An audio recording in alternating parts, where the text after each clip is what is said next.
Assalamualaikum warahmatullahi wabarakatuh. Kembali di channel Guru Matematika, channel yang siap berbagi informasi-informasi dalam dunia pendidikan maupun yang berkaitan dalam dunia pendidikan. Baik, sebagai pembuka di awal tahun 2022, saya akan berbagi tentang sekilas materi semester genap mata pelajaran matematika SMP kelas 7, terutama bagi siswa sekalian yang sudah akan memasuki semester 2 di tahun 2022.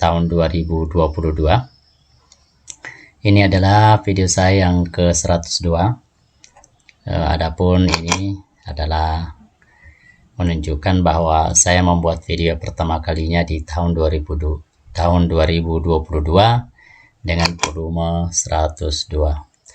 Baik, nah adik-adik sekalian, selamat kembali ke sekolah. Semoga di tahun ini kalian membuat prestasi atau memberikan prestasi yang terbaik buat orang tua, buat keluarga, dan lain sebagainya ya. Nah, perhatikan, kami berharap supaya adik-adik semua di tahun 2022 kalian mendapat prestasi yang terbaik ya, baik itu dari segi akademik maupun segi keterampilan.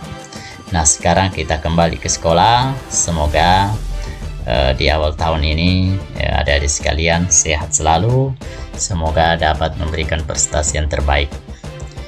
Nah, kita kembali bertemu dengan Bapak Ibu guru di sekolah ya, karena sekarang adalah awal tahun 2022.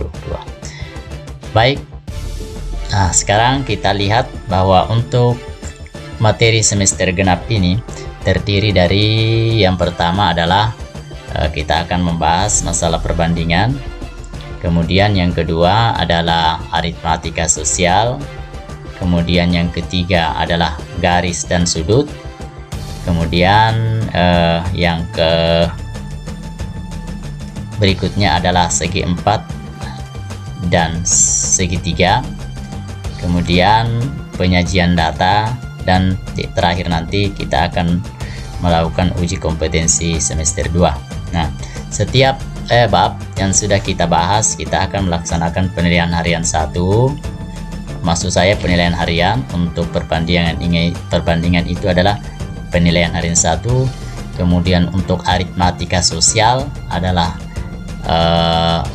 penilaian harian 2. Kemudian untuk garis dan sudut maupun segi 4 dan segitiga itu kita gabung menjadi penilaian harian 3. Kemudian untuk penyajian data itu kita akan melakukan evaluasi tahap yang keempat. Baik, itu pun insya Allah kalau berjalan dengan baik, semua akan saya buatkan video. Doakan saja supaya sehat selalu. Kemudian yang terakhir, nanti semua soal-soal PH1, PH2, PH3 dan PH4 itu kita akan kumpulkan menjadi satu alat penilaian untuk masuk ke uji kompetensi semester 2. Baik, kita akan bahas satu-satu dulu apa semua materi yang ada dalam perbandingan. Baik, yang pertama di materi perbandingan itu kita akan nanti berkenalan dengan kata rasio ya. Rasio, kemudian perbandingan senilai, kemudian perbandingan berbalik nilai, kemudian tarif dan skala. Jadi silahkan adik-adik dilihat di berbagai sumber untuk mencari kata-kata kunci ini, sehingga nanti baik itu pertemuan secara online maupun secara offline, kalian dengan mudah bisa mengetahui kata-kata kunci ini. Baik, adapun KDE untuk perbandingan ada 4. Yang pertama adalah menjelaskan rasio dua besaran, satuannya sama dan berbeda. Jadi nanti di situ ada rasio yang satuannya sama maupun yang berbeda. Kemudian yang kedua, membedakan perbandingan senilai dan berbalik nilai. Nah, di sini nanti kita akan bisa membedakan dengan menggunakan tabel data, grafik, dan persamaan. Kemudian untuk psikomotornya, yaitu menyelesaikan masalah yang berkaitan dengan rasio dua besaran baik itu satuannya sama maupun yang berbeda. Kemudian yang terakhir, menyelesaikan masalah yang berkaitan dengan perbandingan senilai dan berbalik nilai, terutama yang berkaitan dalam kehidupan sehari-hari. Kemudian ada beberapa indikator yang mungkin akan kita capai pada bab perbandingan. Yang pertama adalah nanti kalian akan bisa membedakan masalah yang berkaitan dengan perbandingan atau biasa juga disebut dengan rasio dan yang bukan rasio. Jadi nanti kalian bisa, adik-adik bisa membedakan mana yang rasio, mana yang bukan.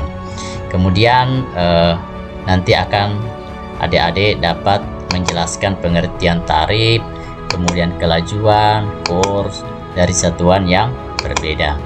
Kemudian adik-adik juga akan bisa menyelesaikan masalah yang berkaitan perbandingan atau rasio. Kemudian menentukan perbandingan yang saling ekuivalen, kemudian menjelaskan perbandingan senilai proporsi sebagai suatu pernyataan dari dua perbandingan yang ekuivalen. Jadi 5/20 itu sama atau ekuivalen dengan 10/4.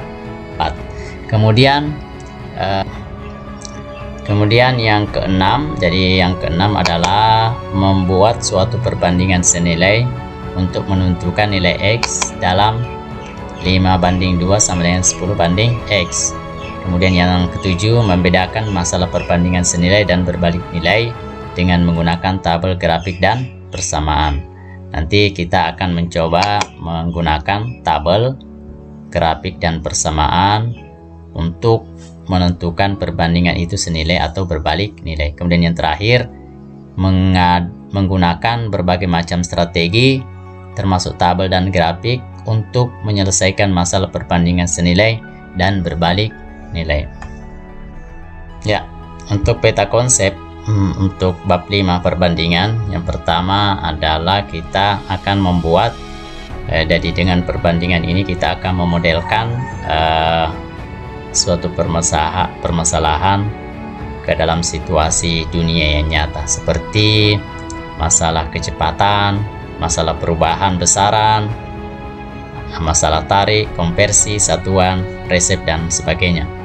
Kemudian persentase, kemudian perbesaran atau foto, kemudian terakhir adalah skala. Kemudian hal ini bisa ditunjukkan dengan menggunakan tabel, grafik, dan persamaan. Yang terakhir, mungkin ada toko yang berjasa, yang memperkenalkan toko yang berjasa dalam memperkenalkan perbandingan itu adalah Fibonacci, ya, seperti yang terlihat. Kemudian kita lanjut ke aritmatika sosial. Aritmatika sosial ini kata kuncinya adalah situ nanti kalian akan berkenalan dengan keuntungan, kerugian, bunga, diskon, pajak, bruto, neto, dan tara. Nanti adik-adik lihat, silahkan cari di berbagai sumber untuk melihat apa itu keuntungan, apa itu kerugian, bunga, diskon, pajak, bruto, neto, tara. Kemudian untuk KD-nya itu sendiri adalah pertama, mengenal dan menganalisis berbagai situasi terkait aritmatika sosial, baik itu penjualan, pembelian, potongan, keuntungan, kerugian, bunga tunggal, persentase, bruto, neto, maupun tara. Nanti silahkan dipelajari. Kemudian untuk psikomotornya, menyelesaikan masalah berkaitan dengan aritmatika sosial, baik itu penjualan, pembelian, potongan, keuntungan, kerugian, bunga tunggal, persentase, bruto, maupun neto, maupun tara. Nah, adapun indikator pencapaian untuk bab ini, yaitu nanti kita akan mengenal berbagai fenomena atau aktivitas ya yang berkait dengan penjualan, kemudian pembelian, potongan, keuntungan, kerugian, bunga tunggal, persentase, bruto, neto, dan tara. Nanti kita akan praktekkan pada saat pertemuan nanti Kemudian mendapatkan informasi tentang aritmatika sosial, ya. Kemudian menentukan hubungan antara penjualan, pembelian, untung dan rugi. Kemudian nanti juga kita akan adik-adik akan mengetahui apa itu bunga tunggal maupun pajak. Kemudian menentukan hubungan antara bruto, neto dan tara. Dan yang terakhir adalah memecahkan masalah yang berkaitan dengan aritmatika sosial. Peta konsep, ya, untuk aritmatika sosial. Nah, aritmatika sosial nanti itu kita akan membahas tentang apa itu keuntungan, bagaimana bisa terjadi keuntungan, kemudian begitu juga kerugian, aktivitas apa yang bisa mengakibatkan kerugian. Kemudian kita akan mencoba mempraktekkan kapan bisa terjadi diskon atau potongan. Bagi kalian, bagi adik-adik yang pernah ke mall, harga pakaian biasa akan ada potongan atau diskon, nanti kita akan bahas. Kemudian ada pajak, ini adalah pajak penghasilan negara. Kemudian setelah itu ada bruto, neto dan tara. Kemudian yang terakhir adalah bunga tunggal, ya. Nah, adapun toko yang berjasa dalam bidang ekonomi, ya, yaitu David Ricardo. Baik, kemudian kita lanjut ke bab 7 atau bab berikutnya, yaitu garis dan sudut. Nah, adapun kata-kata kunci, silahkan nanti adik-adik mencari di berbagai informasi. Kata kunci titik, kemudian ada garis, kemudian bidang, sudut, nanti kita bedakan. Kemudian sudut berpenyiku, kemudian sudut berpelurus, kemudian ada sudut sehadap, sudut berseberangan, sudut bertolak belakang, melukis sudut dan membagi sudut, ya. Kemudian untuk KD-nya, menganalisis hubungan antara sudut sebagai akibat dari dua garis sejajar yang dipotong oleh garis transversal. Nanti di sini kita akan melihat bagaimana bentuk apabila dua buah garis sejajar dipotong oleh sebuah garis sehingga akan membentuk beberapa sudut. Kemudian yang kedua, untuk psikomotornya, menyelesaikan masalah yang berkaitan dengan hubungan antar sudut sebagai akibat dari dua garis sejajar yang dipotong oleh garis transversal. Kemudian untuk indikator pencapaian, ya. Nah, untuk indikator pencapaian yang pertama itu adalah memahami dan menjelaskan hubungan antar garis. Kemudian yang kedua, menjelaskan kedudukan dua garis, baik itu sejajar, berimpit, berpotongan melalui benda konkret. Nah, di sini nanti kita akan lihat bangun-bangun seperti kubus, balok dan seterusnya. Kemudian adik-adik juga akan mampu membagi garis menjadi beberapa bagian sama panjang. Kemudian adik-adik juga mampu mengukur sudut dengan busur derajat. Nah, nanti kita akan menggunakan alat, ada yang dinamakan busur derajat. Nah, kemudian kita akan adik-adik akan bisa membedakan yang mana itu sudut siku, yang mana sudut lancip, yang mana sudut tungkul. Kemudian adik-adik juga akan mampu melukis sudut yang besarnya sama dengan yang diketahui. Kemudian membagi sudut menjadi dua besar yang sama, kemudian menentukan sudut berpelurus dan berpenyiku. Nanti di situ akan kita lihat untuk membedakan apa itu sudut berpelurus dan apa itu sudut berpenyiku. Menemukan sifat sudut jika dua garis sejajar dipotong garis transversal. Garis transversal itu kalau kita ilustrasikan, ini adalah garis sejajar, kemudian ini adalah garis transversal. Kemudian menggunakan sifat-sifat sudut garis untuk menyelesaikan soal, ya. Jadi nanti kita akan kalau kita sudah memahami semua yang di atas, kita akan menerapkan ke dalam soal. Kemudian terakhir, menyelesaikan soal sehari-hari dengan menggunakan sifat-sifat sudut yang terjadi jika dua garis sejajar dipotong oleh garis lain.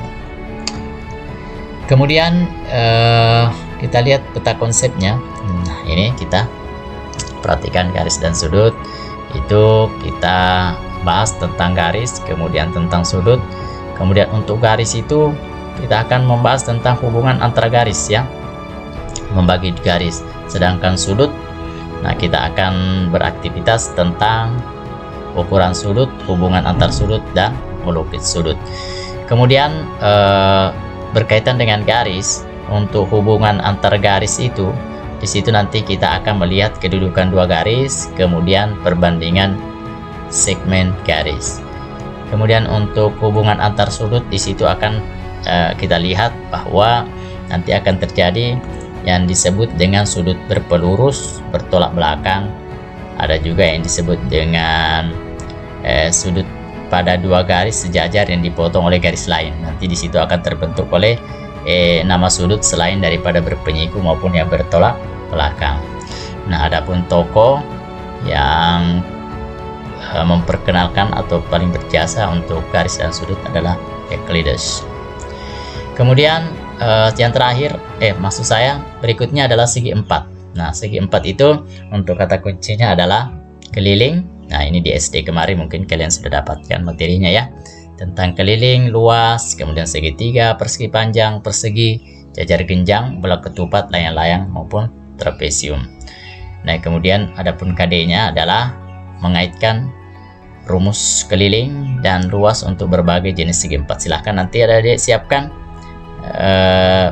materi-materi ini, barangkali bisa kalian cari di berbagai sumber. Kemudian untuk psikomotornya menyelesaikan masalah kontekstual yang berkaitan dengan segi empat dan segitiga. Nah, adapun indikator pencapaiannya ada beberapa yang akan kita usahakan untuk adik-adik dapat, yaitu adik-adik nanti akan mengenal dan memahami bangun datar, segi empat dan segi tiga. Yang kedua, memahami jenis dan sifat persegi ya, baik itu segi empat maupun segitiga. Kemudian menjelaskan sifat-sifat persegi panjang, selain dari sifat-sifatnya, kita juga akan menjelaskan sifat-sifat persegi empat jika ditinjau dari sisi sudut dan diagonalnya. Kemudian nanti kita akan menjelaskan jenis-jenis segitiga berdasarkan sisi dan sudutnya, kemudian menemukan jenis segitiga berdasarkan sifat-sifatnya, kemudian memahami keliling dan luas persegi, persegi panjang, trapesium, jajar genjang, bola ketupat, dan layang-layang. Ini saya yakin bahwa di SD kemarin sudah kalian dapatkan, adik-adik dapatkan. Kemudian selanjutnya selain luas, kita juga akan memperkenalkan keliling dan luas segitiga ya. Kemudian nanti akan menyelesaikan ini yang berkaitan dengan psikomotor, yaitu menyelesaikan masalah yang berkaitan dalam kehidupan sehari-hari dengan menggunakan segi empat dan segitiga. Kemudian yang kesembilan, memahami garis-garis istimewa pada segitiga, kemudian menerapkan konsep keliling, luas, segi empat dan segitiga untuk menyelesaikan masalah. Kemudian menyelesaikan soal penerapan bangun datar segi empat, menaksir luas bangun datar yang tidak beraturan.